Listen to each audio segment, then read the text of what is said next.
Fala pessoal, beleza?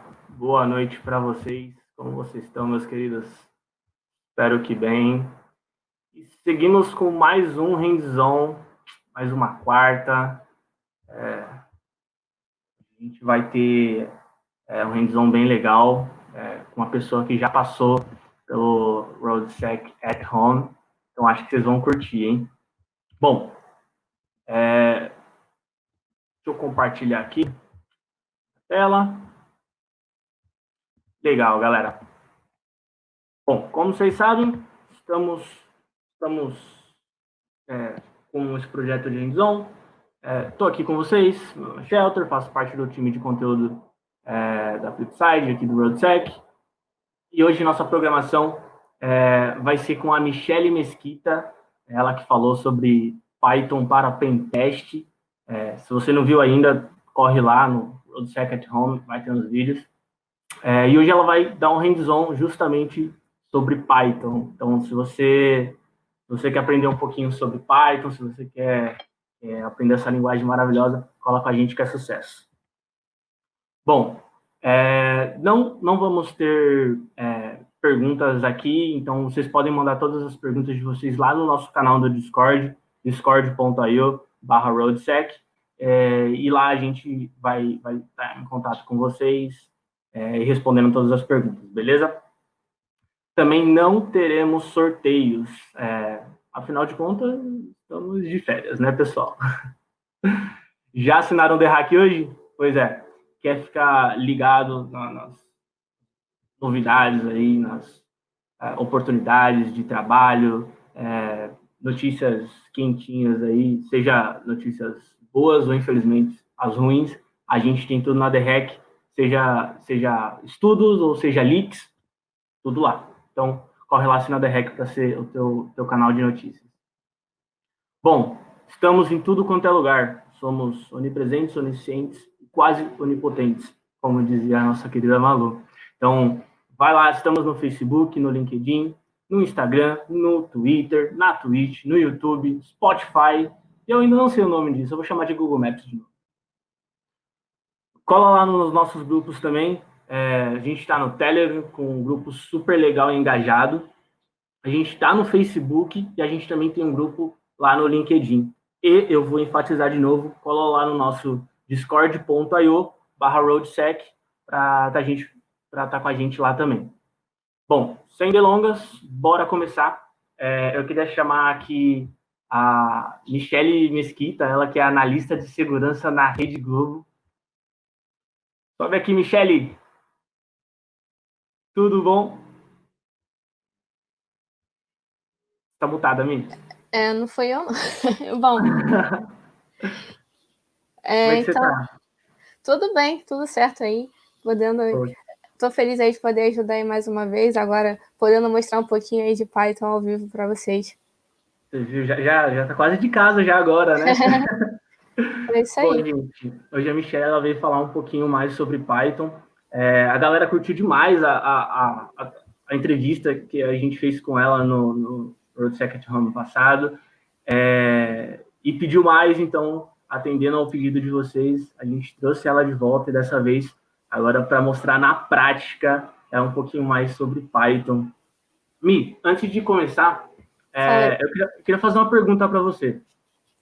Pode falar. Python é a linguagem realmente ideal para a gente começar? Bom, eu acho que assim, pelo menos para mim, justamente que ela é uma linguagem muito fácil de você conseguir codificar, você consegue entender o que está sendo escrito e consegue debugar muito bem. Também tem uma comunidade muito boa, então, assim, para mim é o ideal. Se você tem uma comunidade bem ativa, consegue observar várias referências no Stack Overflow, por exemplo, e tem diversos tipos de documentações, então é uma linguagem que está sempre em movimento, tem diversas bibliotecas, então, assim, facilita muito mesmo você começar por ela. Você não tem que se preocupar com indentação nem nada. Ah, que legal.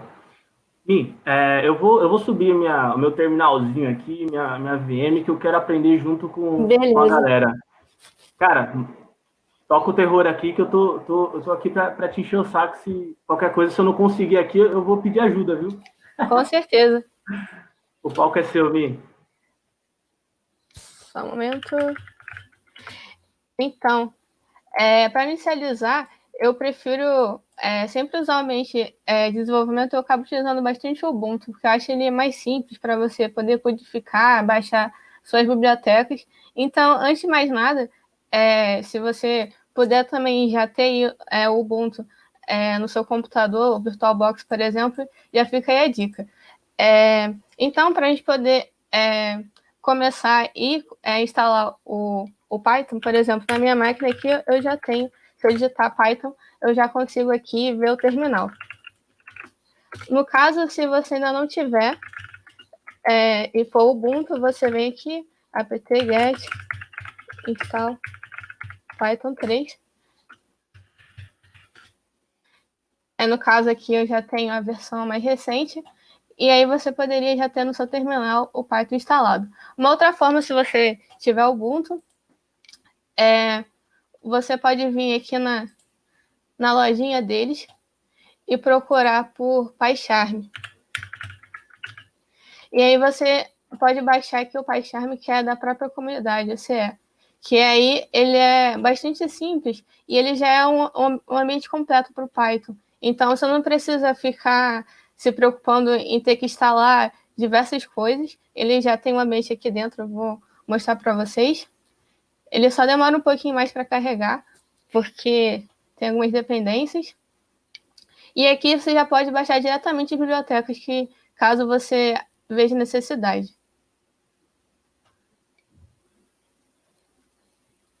Só um momentinho, porque demora um pouco.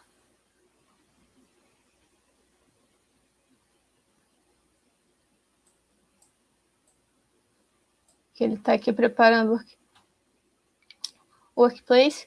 Aí só para ver aqui rodando. Você pode... No caso, está demorando aqui um pouco. Só um minuto. Essa é uma das melhores ideias para começar com programação em Python. Com certeza. Justamente porque ele tem um ambiente completo aqui para você começar a testar. Você pode vir aqui em New, Python File e começar a escrever, por exemplo. Aí, sei lá, teste 2. E aqui você pode começar a escrever o que quiser.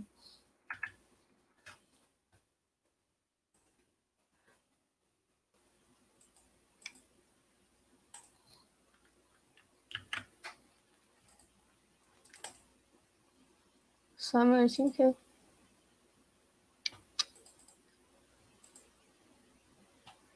Tá um pouquinho lento aqui meu ambiente. Foi pelo menos o teste 1 aqui para mostrar ele executando o terminal. Agora, se você quiser baixar uma biblioteca pelo PyCharm, você pode... Deixa eu só ver se aqui nas configurações...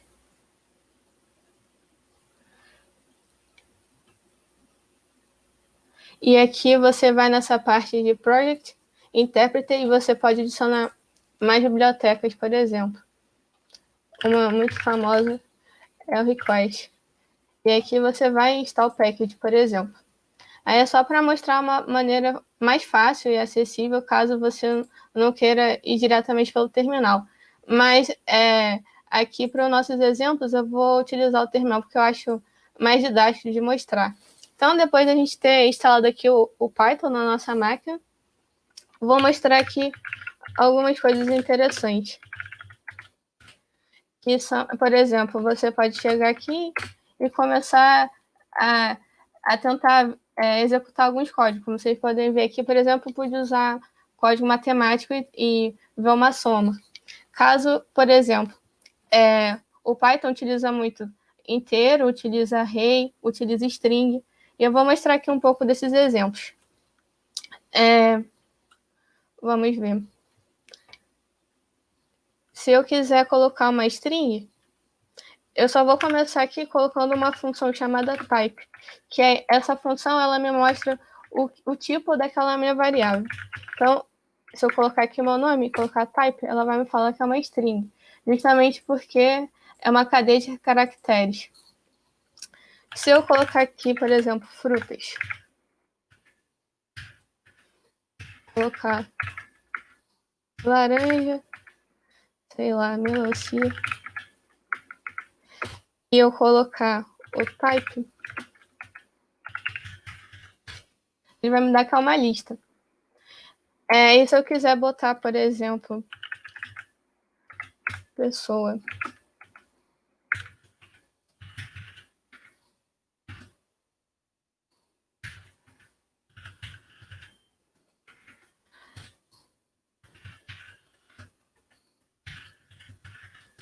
ele vai me dar que é um dicionário. Isso aqui é um exemplo de um JSON, que ele é um objeto que a gente utiliza bastante na hora de passar informação por API, por exemplo. E ele consegue conectar banco de dados, fazer uma conexão entre o servidor e o front, e aí você acaba sendo bastante interessante saber como utilizar o dicionário, que no caso a gente utiliza bastante o JSON.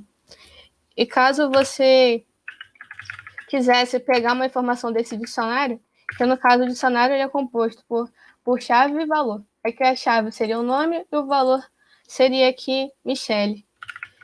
E se eu pesquisar pela minha chave, eu vou retornar aqui o valor.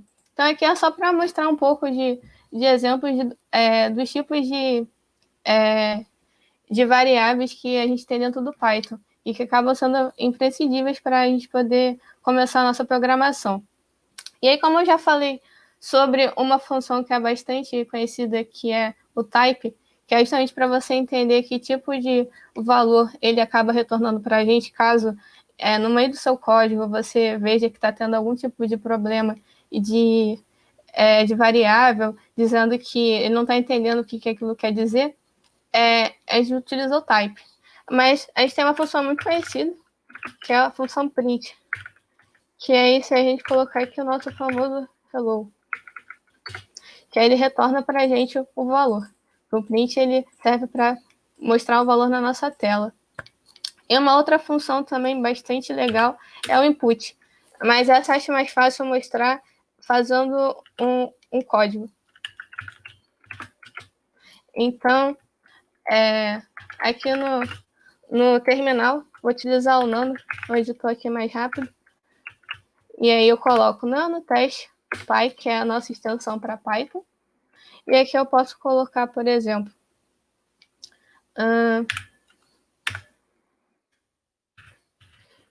igual input.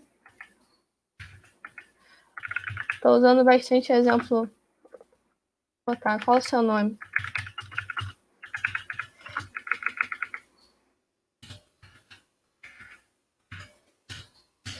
E aqui eu vou botar um print i.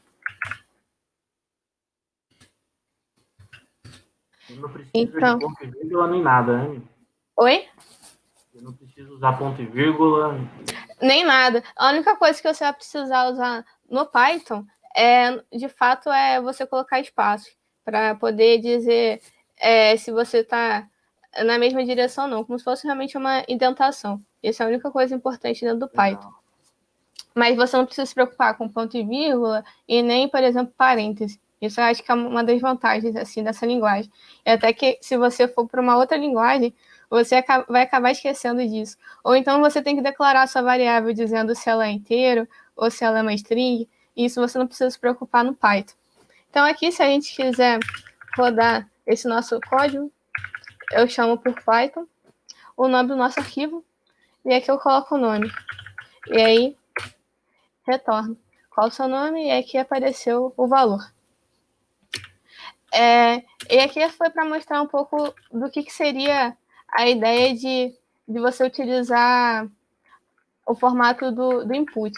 Agora, se você quisesse colocar para número, a gente tem que, no caso, utilizar um cast, que é para você transformar aquela sua função em outro valor. No caso,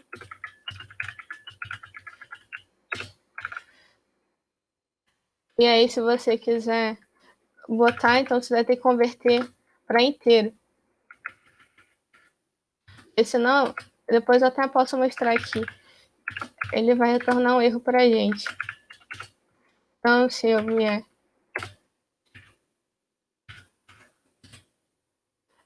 colocar... é que ele mostra a idade. Agora, se eu não tivesse feito isso, tentasse utilizar um valor de string,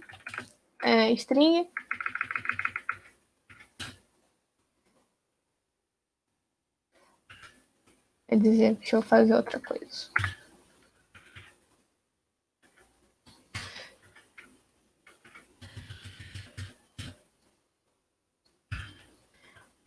Eu vou colocar mais um aqui.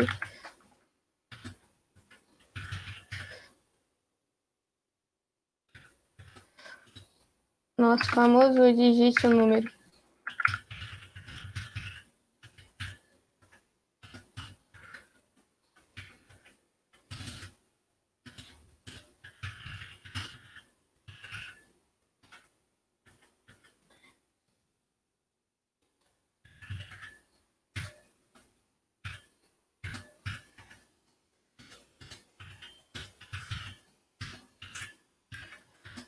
Aqui ele vai ter que retornar para a gente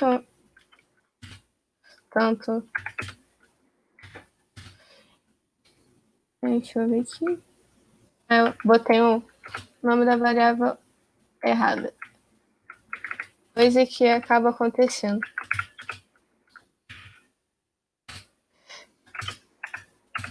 E aqui deu 3. Mas caso a gente utilizasse, tentasse fazer essa soma com um string, isso não iria funcionar.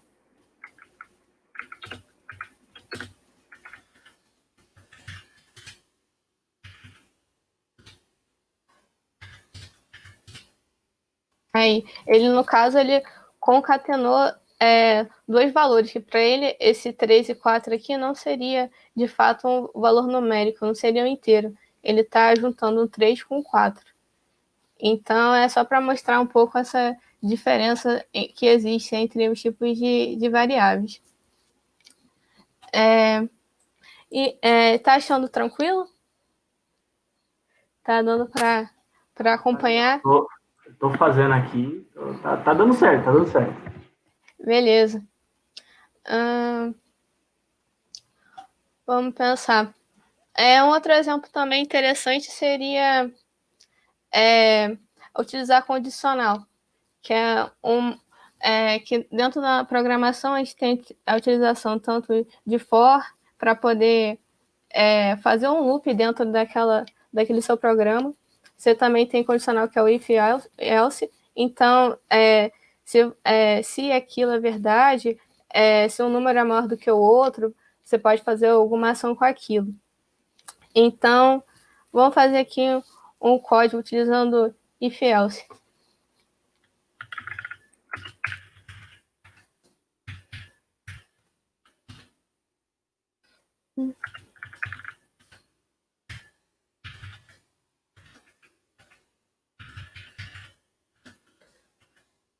Aqui eu estou utilizando novamente o input.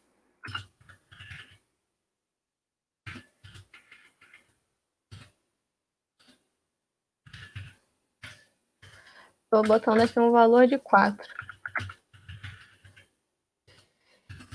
Se esse meu valor que eu estiver colocando como entrada for menor do que o número 4, vou colocar aqui errou.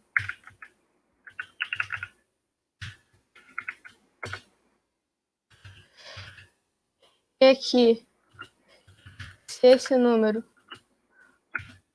for maior, também vou colocar aqui errou.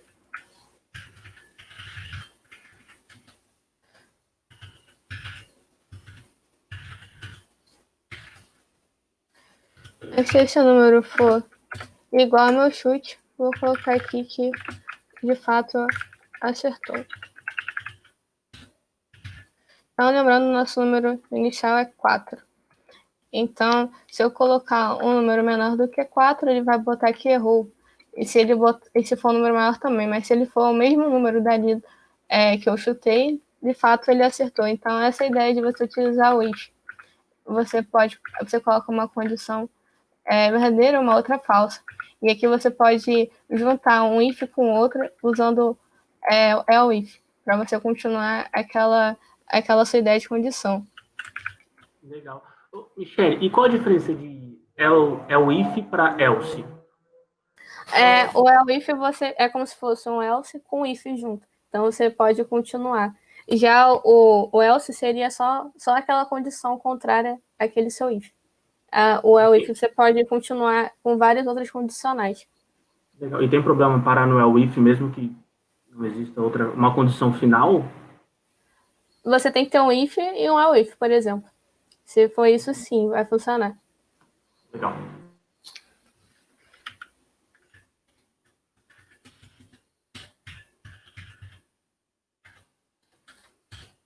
Então aqui eu vou botar um 3, no caso, errou.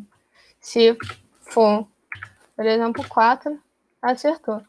E se for um valor maior do que ele, no caso, também errou. Então, assim, a gente acaba tendo uma ideia para que serve uma condicional. Uma outra coisa também que é interessante que eu comentei antes foi sobre a questão de função, que a função serve para constar, tem um código enorme, serve para você separar em diversas camadas o seu código, e aí assim você pode ficar chamando só a função que representa aquela caixa de ideias, de funcionalidades que você tem no seu código. Então, vamos fazer aqui uma função. Vou criar aqui com vocês. Igual como a gente tem o print, como tem o type, a gente também pode criar a nossa própria função.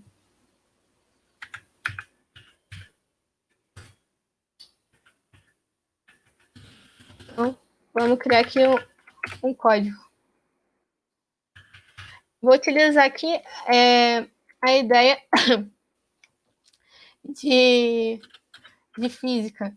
Eu vou criar aqui uma função chamada velocidade.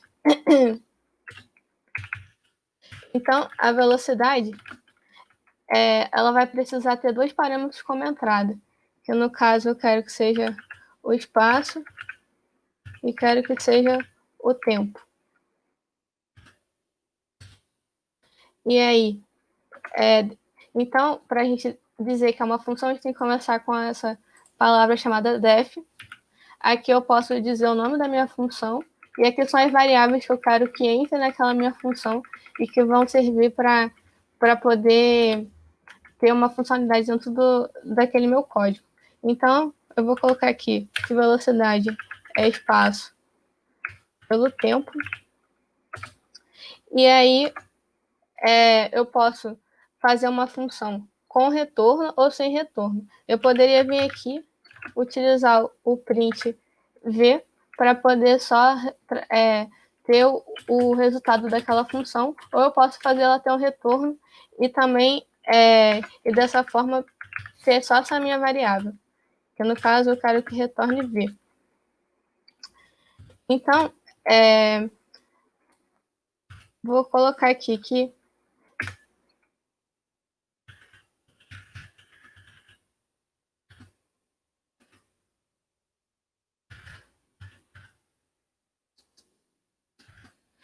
eu vou querer que, dessa forma, esse valor, que no caso não precisava chamar de v, eu posso chamar de vel, por exemplo, vai acabar recebendo a velocidade. E aí, nesse caso, eu quero que ele printe esse valor para mim.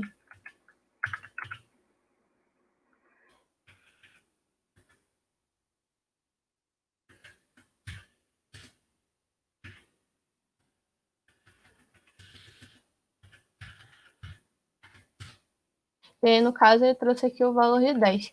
Então, só para recapitular, aqui para a gente criar uma função no nosso código, a gente coloca o def, coloca o nome que a gente quer para aquela função, pode colocar variável para poder, no caso, chamar dentro da nossa função, como eu coloquei aqui o 100 e o 10.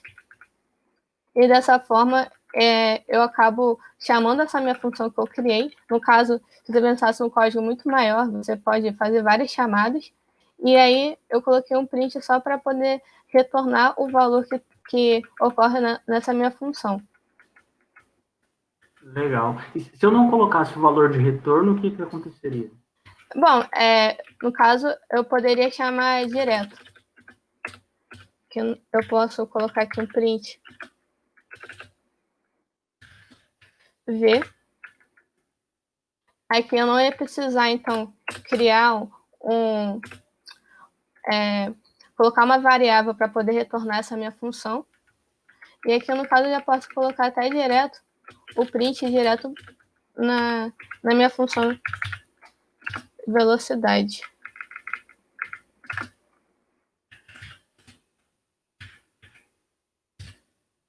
E aqui, deixa eu só ver por que trouxe o nome.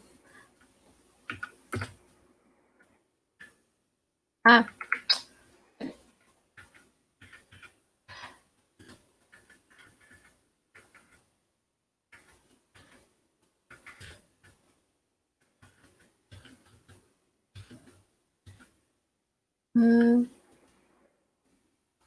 que aqui eu só preciso chamar. Não preciso colocar o print que já tá ali. Beleza. Muito legal. Aí, acho que deu para mostrar um pouco da diferença entre função com retorno e sem retorno, né?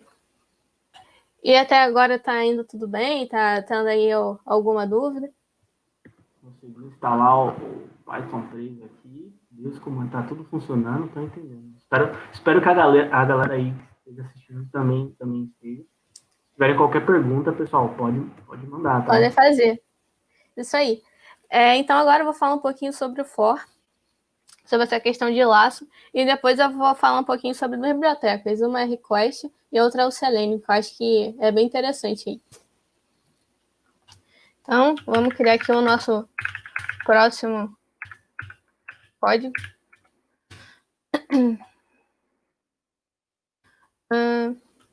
Vou colocar aqui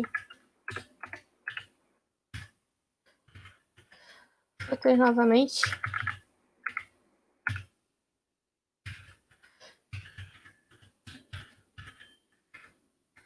A ideia aqui, eu só quero mostrar como que você tendo um vetor, no caso é um array que tem diversos elementos dentro dele, como que a gente pode percorrer e dessa forma trazer uma informação.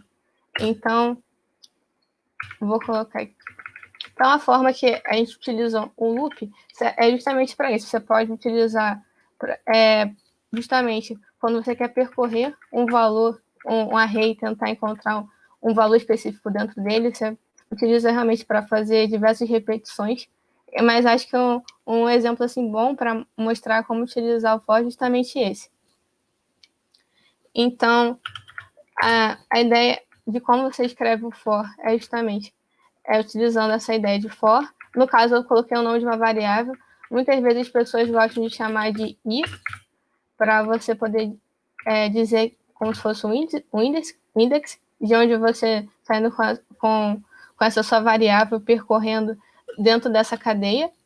Mas eu gosto mais de utilizar, como eu criei um vetor chamado frutas, chamar de frutas. Então,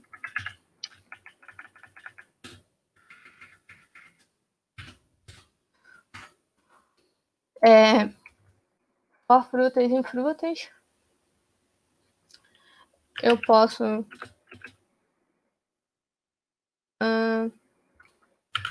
utilizar aqui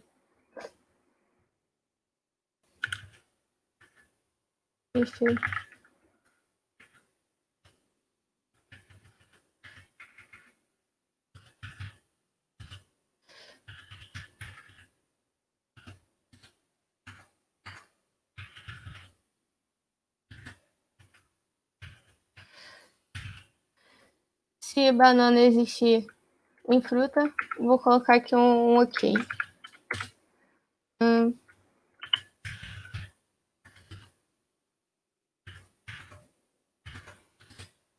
Então aqui ele acabou printando 2 vezes porque ele percorreu aquele meu vetor.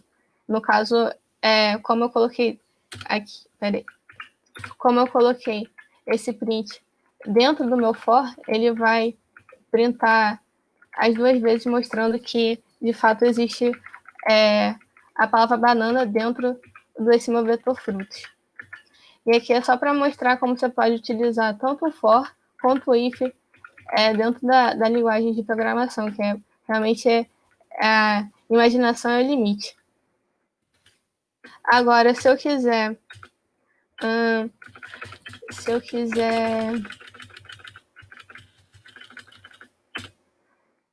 eu só pensar.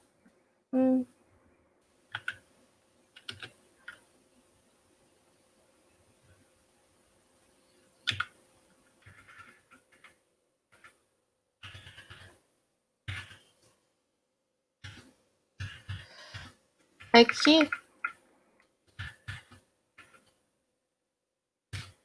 eu estou querendo que pegar pelo index e não diretamente pela string, que antes eu estava dizendo que fruta seria, se fruta array 0 seria banana, fruta index 1 seria melancia. Aqui no caso, eu estou querendo pegar pelo o meu array frutas, onde o index seria fruta. Ou se ficar mais fácil, colocar aqui um i para mostrar uma outra diferença, porque dentro do for você pode utilizar essas outras duas funções. Uma range, que é para mostrar o índice, né, dos valores, você pode colocar for i in 3, que aí ele vai, no caso, do 0 até 3. E aqui o len é justamente para ele poder pegar o tamanho desse movimento por fruta. Então, ele vai percorrer até o último tamanho. E dessa forma aqui, eu estou indo pelo índice. É uma outra forma também que acaba sendo de bastante ajuda quando você utiliza o index junto com o range e o len. Que aí você consegue manipular, às vezes, alguma coisa que você não está enxergando também, se você só for pela string.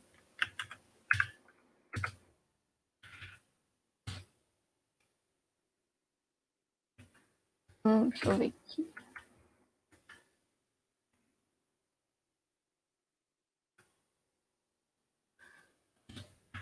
Deixa eu ver errado. Foi. Então, dessa forma aqui, você consegue ver a diferença que você consegue pelo index, e não só como eu tinha ido antes, pelo o valor de fruta. Então, só para também ficar legível, vou mostrar como seria utilizar a função range. Que você pode passar aqui, você pode passar o início, o final, e você pode passar também o salto que você quer que dê. Dessa forma, você pode ver quais são os valores que vão ser impressos, indo do 0 ao 6.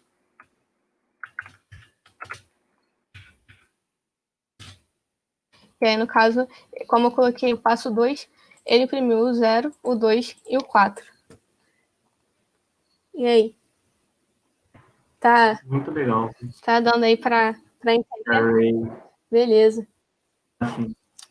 Então, agora eu vou mudar um pouco de lado, agora que eu falei um pouquinho sobre o laço de repetição, falei um pouco sobre tipos de variáveis que tem dentro do Python. Eu queria também falar um pouco sobre algumas bibliotecas que a gente pode instalar e que, assim, acabam sendo de bastante ajuda, até mesmo no pentest. No caso aqui, a gente vai utilizar a biblioteca chamada request. Dentro do Ubuntu, como você tem o Python, você tem que utilizar o pip3, que ele serve para você poder baixar as bibliotecas que você precisa para o Python. Então, você tem que instalar essa biblioteca e depois você pode chamá-la aqui dentro do seu terminal. Então, o pip3 instala, por exemplo, request, que é o nome da biblioteca que eu quero que a gente utilize. No caso aqui, eu já tinha, então só está mostrando alguns erros, mas caso você não tenha, você vai instalar e ela vai, de fato, conseguir ser verificada aqui dentro do seu terminal. Então, request é uma biblioteca assim, bastante interessante, que ela serve, de fato, para você poder fazer chamadas. Serve para fazer um get, um post. E aí, você consegue utilizar a API dentro dela. Então, ela acaba sendo assim, tendo diversas possibilidades. E é uma biblioteca que eu acho que vale a pena mostrar, é essa do request. E tem a JSON, que, se eu não me engano, ela já vem instalada por si só dentro do... Quando você já instala o Python, você não precisa instalar por aqui. Mas se ela reclamar, é só você fazer a mesma coisa. Pip 3, porque no caso eu estou utilizando o Python 3, install, colocar aqui JSON. No caso aqui o meu deu erro. Mas se você não tivesse, você instalaria dessa forma. Eu já tenho instalado ela aqui. Então, eu queria utilizar uma API, no caso, para a gente poder utilizar a biblioteca chamada request. Eu vou utilizar aqui uma API bastante conhecida, que é do Pokémon. Só vou pesquisar aqui. Já tem aqui ela separada, que é uma biblioteca assim, bem legal, que você pode, tanto pelo nome do Pokémon, por exemplo, você pode ir pelo valor, você pode escolher o type, habilidade. Então, assim, entendendo como utiliza a biblioteca request, você vai utilizar isso em diversos momentos. Não só para essa questão de manipular a API, mas você acaba podendo conectar diversos tipos de ideias e outras bibliotecas também. Então, acho que vale bastante a pena. Então, para começar aqui, vou criar um novo documento, que no caso a gente vai chamar import request, depois de instalado, import JSON.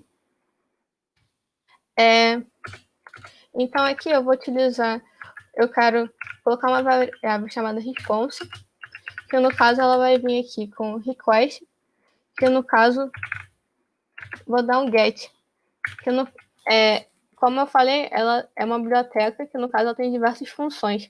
Vou até abrir aqui só para mostrar.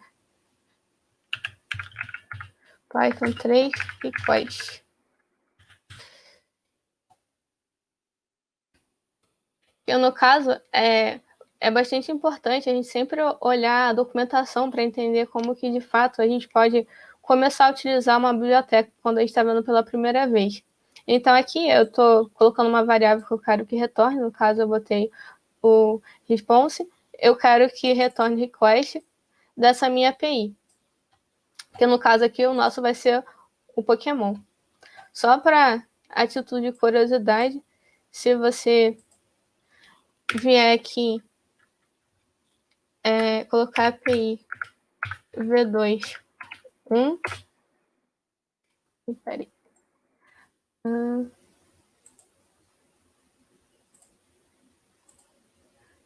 Tinha escrito errado. Você consegue ver, por exemplo, o que essa API está retornando no objeto para a gente. A gente consegue ver o nome, a gente consegue ver, por exemplo, diversos outros valores, como movimento. Você pode cada vez mais ver diversas informações. Você tem o ID também, que é o que a gente vai utilizar aqui no nosso exemplo. Então, eu vou colocar aqui para a gente utilizar request, utilizando, então, no caso, essa API. No caso, aqui estamos com 1. E aqui, como eu utilizei o método get, eu consigo ver diretamente pelo navegador. Se fosse um post, ou um put, ou um delete, aí não daria para usar dessa maneira. Então, aqui eu tenho response igual request.get, e dessa forma eu posso chamar... Vou chamar json.text.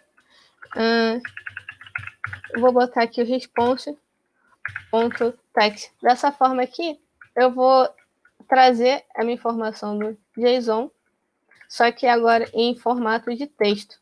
Se eu não colocasse o tipo que eu quero que retorne, ele ia mostrar que ele é um objeto, então eu tenho que retornar. Igual como a gente viu aqui na documentação, que tem diversas formas, pode utilizar em JSON, o text, encode. Então, aqui, quando a gente pode também trazer o status code. Então, é sempre interessante entender como que funciona uma documentação. Então, dessa maneira aqui, é só para mostrar que, de fato, essa API, utilizando a biblioteca request, está funcionando.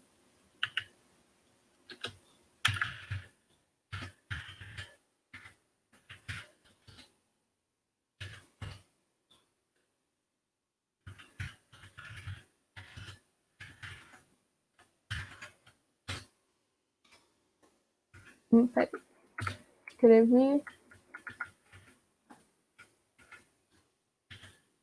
Deixa eu ver se agora está certo.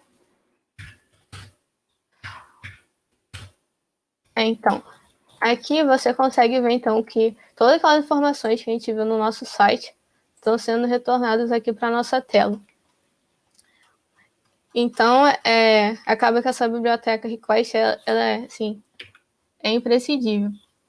Eu vou mostrar também como que a gente pode utilizar caso a gente queira converter para JSON. No caso aqui, se eu quisesse diretamente, eu posso, pelo próprio método do response, eu posso colocar como JSON. E aí a gente pode ver que existe agora chaves fechando o nosso objeto, além de estar no formato de chave, 2 pontos e o valor.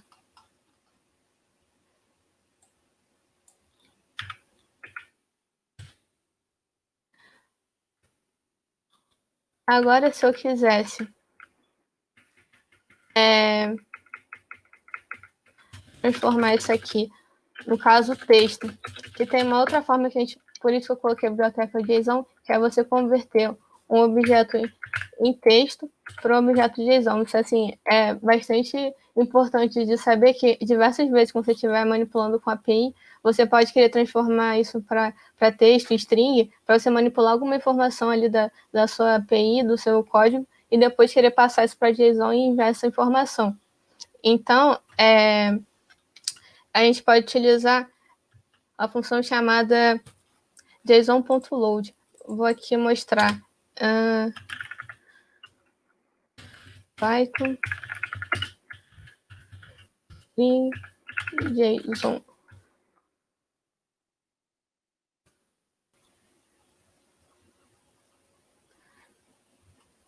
Só para mostrar como que funciona. E aqui convertendo. Tá indo aí tudo bem? Tranquilo. Então, beleza.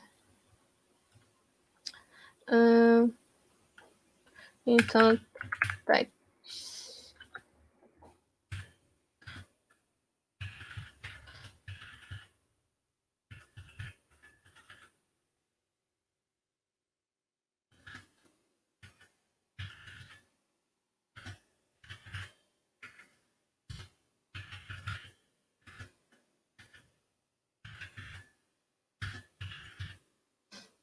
Caso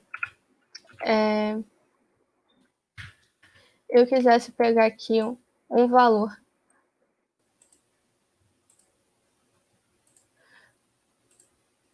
Por exemplo, o nome. Vamos aqui buscar. Passaria essa chave. E aí, no caso, ele trouxe aqui o Bassalo pra gente. Isso porque, só para recordar, eu utilizei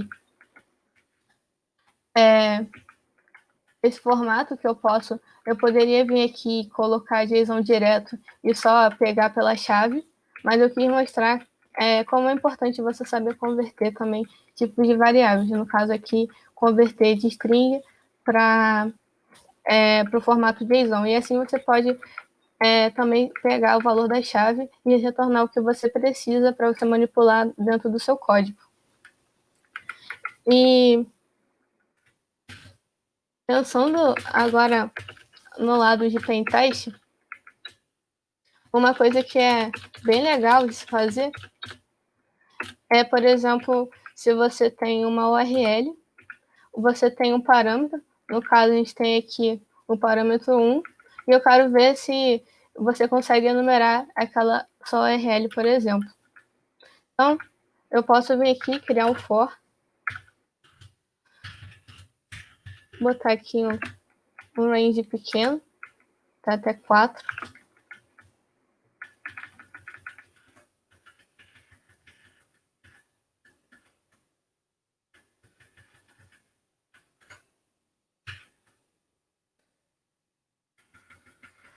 E aí agora, como a gente quer ver aquele valor do nosso index, a gente vai ter que concatenar ele com o nosso restante da nossa URL. Então, para isso, a gente pode utilizar aqui o mais, que dessa forma você consegue concatenar a string. Mas lembrando, esse nosso i aqui, ele está sendo inteiro, porque ele estaria indo do 0 até o 4. Então, para isso, a gente vai ter que utilizar a nossa concatenação. Então, no caso, eu estou transformando de inteiro para string. Então, eu utilizo str. E agora, eu quero só ver se aquelas páginas existem. Como a gente viu aqui antes, a gente tem o status code, que ele vai mostrar se o nosso status for 200, é porque aquela página existe. Se for 400, não foi encontrado. E assim vai. Então, eu posso vir aqui fazer um print para ver o que ele vai me retornar.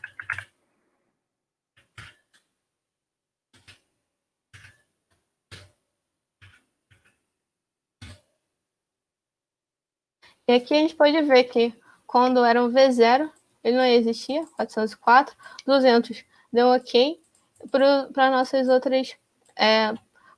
outras APIs aqui. Se eu fosse aqui no 0, ele deveria dizer que não foi encontrado, como a gente conseguiu ver. Se for 2, existe, e assim vai. E acaba que isso é uma coisa assim, bastante utilizada dentro de pentest. E aí eu acho que, pelo menos com as coisas que eu mostrei antes e agora, já dá para ter uma ideia de como montar seus próprios programinhas. E aí, deu para entender? Muito bom. E legal, Michele, que você está fazendo basicamente o que roda por trás de muitas ferramentas, às vezes, né? Sim, sim. Esse é o princípio. É assim, e às vezes com coisas básicas a gente consegue criar o que a gente precisa. Foi só mostrando algumas pequenas ideias e juntando isso que a gente consegue formar o nosso código para o que a gente precisar. E aí eu só queria mostrar também mais outros 2 exemplos aqui. Claro. Beleza? Então, eu vou mostrar agora a biblioteca Selenium, que ela é uma biblioteca assim, bastante utilizada para quem quer fazer automação. E aí, no caso, a gente pode criar como se fosse um robozinho que ela interage na página e aí faz o que a gente quiser. Então, eu vou mostrar exemplos assim mais simples, mas mostrando o conceito que dá para ir além do que você precisa.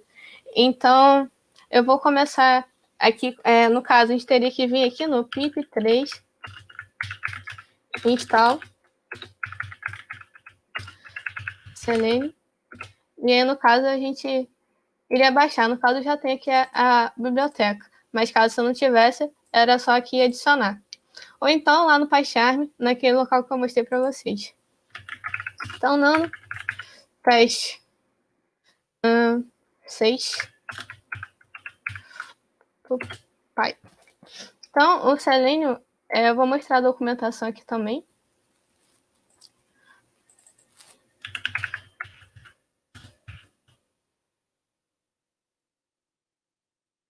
Aqui já tem a própria página onde mostra a instalação, o que você precisa ter, o pip. No caso, eu estou usando pip só porque é Python 2. Se for pip 3, Python 3, você usa pip 3. Aqui mostrando como é que você pode fazer para instalar, como é que você vai ter que adicionar depois um driver para poder se conectar, no caso, com o seu browser. No caso, vou utilizar aqui o Firefox. E aqui tem uma coisa bem legal também, que é a parte de elementos. Que, de acordo com esses elementos aqui da página, a gente consegue manipular. Que, no caso, isso aqui são funções que a gente pode utilizar para poder interagir com uma página. Eu vou começar aqui com um exemplo bem simplesinho para mostrar como é que utiliza o Selenium. Então, a gente começa chamando essa biblioteca, né?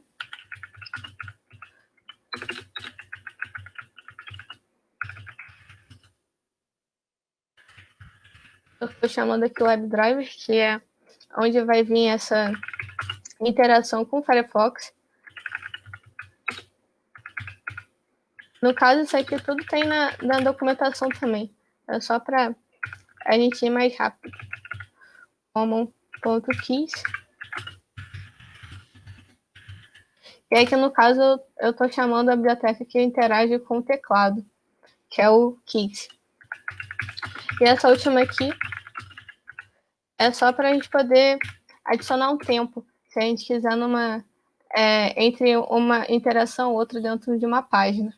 Então, eu vou vir aqui e chamar o driver.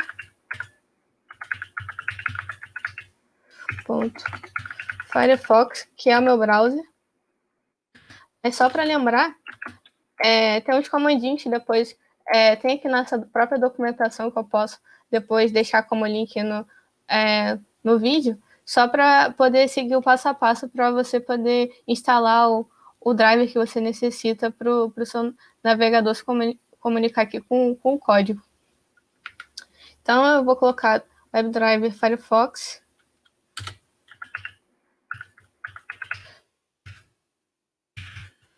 Eu vou chamar aqui uma página.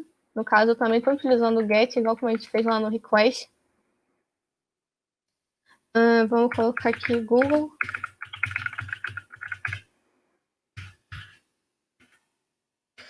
Eu vou criar aqui um elemento.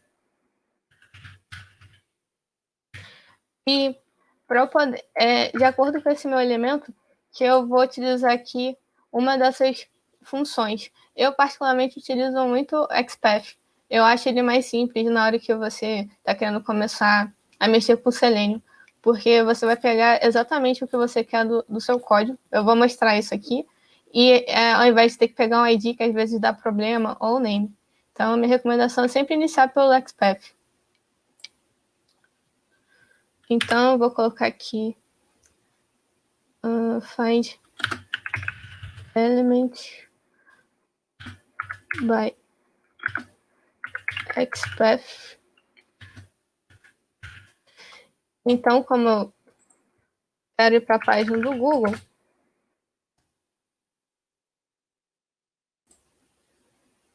eu venho aqui, vou mostrar novamente, que para você poder manipular aqui uma página e ver o HTML dela, você vem aqui na parte de...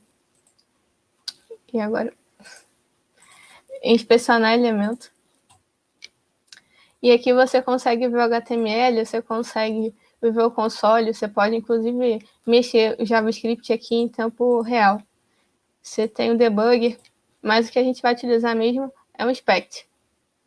Então, no meu caso, eu quero inspecionar esse elemento aqui, que é o search, que é onde a gente vai colocar uma palavra qualquer.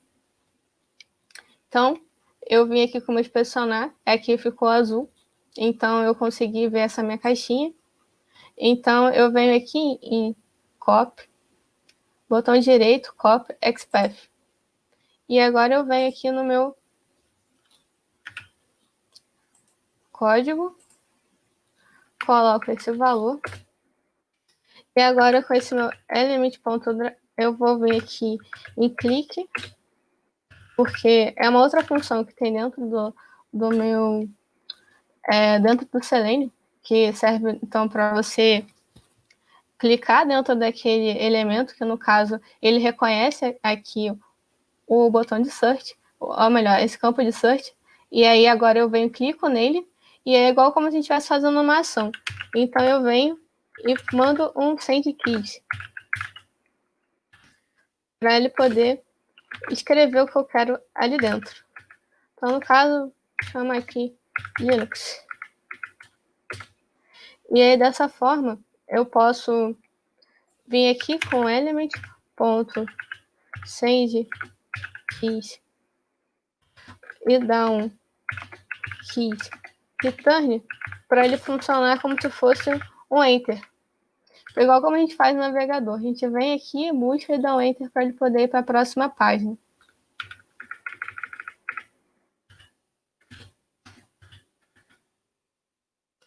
E aí eu posso dar um sleep se eu achar que está indo muito rápido e está demorando para ele poder carregar a página. Então eu venho aqui, esse é o nosso código. Teoricamente ele tem que reconhecer esse campo, clicar, pesquisar e dar um Enter para ele poder procurar por essa palavra no Google. Então eu venho aqui, vou salvar.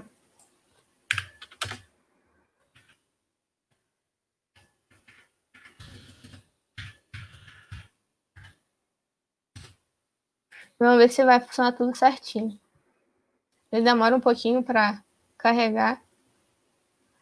Tá abrindo aqui a página do navegador.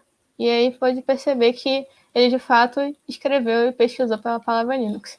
Então, o Selenium ele tem esse potencial de funcionar como se fosse um robozinho de automação que você pode manipular o que você quiser dentro da sua página. Então, acaba sendo, assim, bastante interessante mesmo. E aí, deu para entender como é que funciona o Selenium? Sim, achei incrível, inclusive. Então, basicamente, se eu faço tarefas repetitivas ou maçantes, Exatamente. Selenium, problema Serve para resolvido. automatizar seus problemas. E aí, só para Legal. mostrar com um exemplo assim de pentest, a gente poderia utilizar, por exemplo, vou pegar aqui uma página, deixa eu só fechar aqui o Selenium. Vamos pesquisar aqui, tem a página da Putinex, teste. Essa, deixa eu ver. Aqui. A gente tem uma página de login, por exemplo. Fingindo que a gente não conhecesse aqui, que o nome e a senha são teste, a gente podia tentar fazer um ataque força bruta para tentar descobrir, por exemplo, a senha desse usuário. Então, a gente poderia utilizar um for para poder fazer repetidamente um ataque. A gente poderia utilizar uma lista, como eu tinha mostrado no início, com o vetor, e então colocar diversas palavras para poder ver se reconhece. Eu só vou fazer um exemplo aqui só para mostrar rapidinho, se no caso a gente quisesse, só para ver com o teste mesmo como é que funcionaria.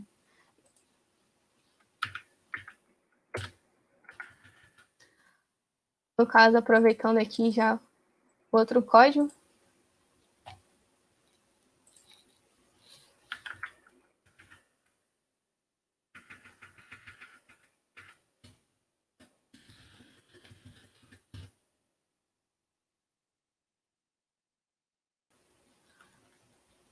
Aí eu venho no meu navegador.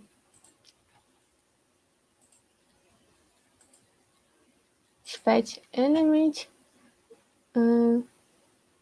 Page. Copy XPath.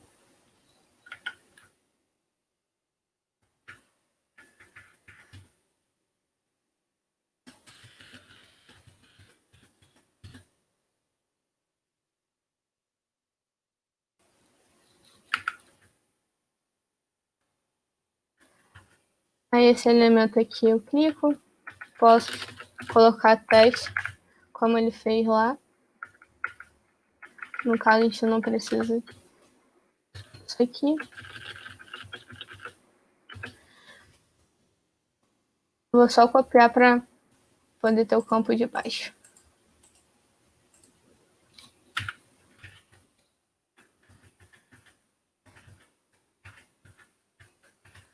Trocar aqui o HTML.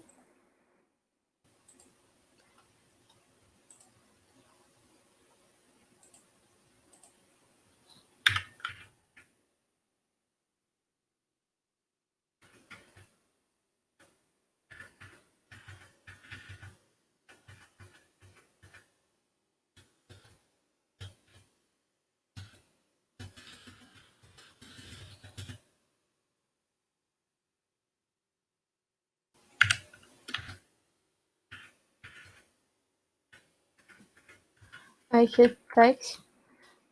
A gente vem aqui no botão também, deixa eu só colocar um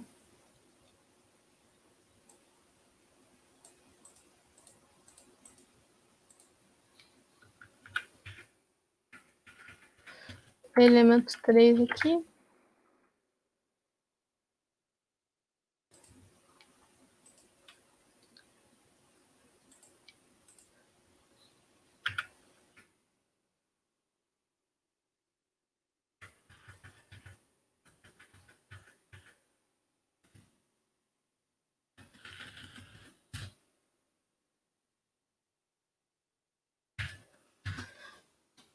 E aqui serviria para ele tentar ir nessa nossa página. Vamos ver se vai funcionar direitinho.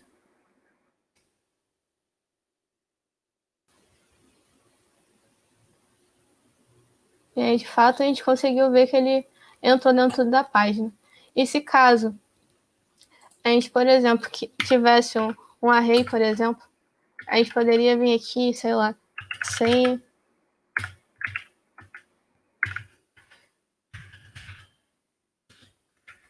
teste.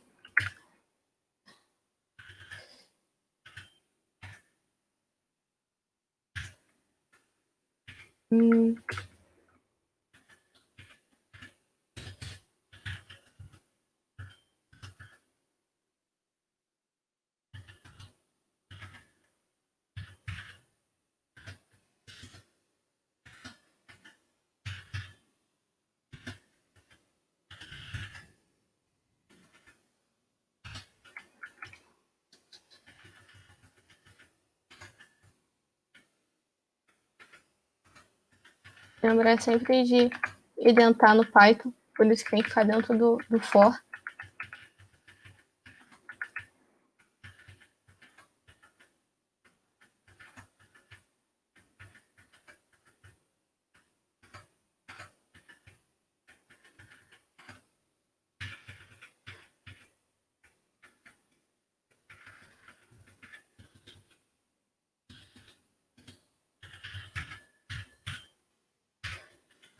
Vamos ver se vai dar certo aqui. No caso, uma deveria funcionar e outro não. Vamos ver.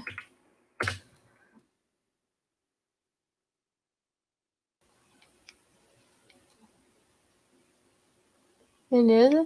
Esse foi. E agora ele vai abrir. E aqui mostrando que não funcionou. Então a gente conseguiu ver como seria caso tivesse um atacante com diversas senhas. E aí, se ele quisesse, por exemplo, criar um vetor, justamente com as coisas que a gente aprendeu, que foi utilizando for, vetor, utilizando aqui a ideia do Selenium, por exemplo. Muito bom, Michele. Perfeito. Bom, a gente fez um overviewzão aí agora, né? Tentei mostrar um pouquinho de tudo que foi mostrado aí durante essa 1 hora. E eu espero que tenha dado para mostrar o que dá para ser feito com Python para dentro do pentest também, com essas ideias realmente básicas. Falam que Python é incrível e agora o pessoal viu o porquê, né? Bom, Mi, eu acho que a gente já deu o nosso horário. Foi incrível essa revisão. Eu estava anotando aqui algumas coisas que você explicou e algumas coisas que a gente aprendeu. Então, quem acompanhou essa revisão aprendeu como instalar o Python e a IDE do Python, no caso o PyCharm, aprendeu os tipos de variáveis e como usar cada tipo de variável. A gente aprendeu lógicas condicionais com if, com else, o if. A gente aprendeu looping. A gente aprendeu o conceito de bibliotecas, como funcionam e como usá-las. A gente aprendeu requisições por API, que é bem legal e diria que até muito útil. Sim, a gente aprendeu scripts para automatização de tarefas e aprendeu scripts para auxílios no pentest. Olha só, que 1 hora produtiva. Pois é, fico feliz aí de ter passado um pouquinho do conhecimento para as pessoas que querem iniciar na área. E a gente fica muito feliz de você ter todo esse conhecimento para passar para a gente. Michele, eu queria de verdade agradecer e deixar já o convite para um próximo, e você super bem-vinda aqui. Sinta-se já de casa. Eu fico muito feliz mesmo. Quero poder cada vez mais estar contribuindo aí com todo mundo. Legal. Bom, pessoal, por hoje foi isso. Eu espero de verdade que vocês tenham gostado. Não se esqueçam que na quarta que vem tem mais hands-on. Hoje a gente fica por aqui, então até o próximo hands-on. Isso aí. Até mais, pessoal.